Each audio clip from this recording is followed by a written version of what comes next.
بسم اللہ الرحمن الرحیم۔ کتاب قصص القرآن، جلد 3، پارٹ نمبر 13، پیج نمبر 135۔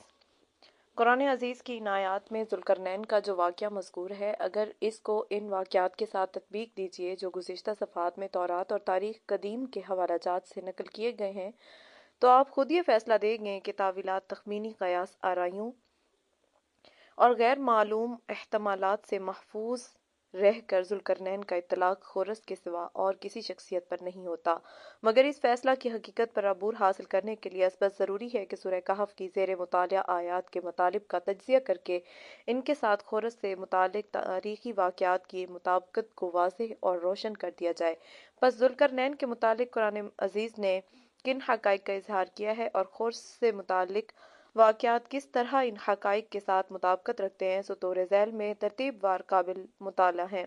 ایک قرآن عزیز کا اسلوب بیان کہتا ہے کہ اس نے ذوالقرنین کا واقعہ دوسروں کے سوال کرنے پر بیان کیا ہے، اور سوال کرنے والوں نے اسی لقب کے ساتھ اس کو یاد کیا ہے۔ قرآن نے اپنی جانب سے یہ لقب تجویز نہیں کیا۔ وَيَسْأَلُونَكَ عَنْ ذِي الْقَرْنَيْنِ قُلْ سَأَتْلُو عَلَيْكُم مِّنْهُ ذِكْرًا۔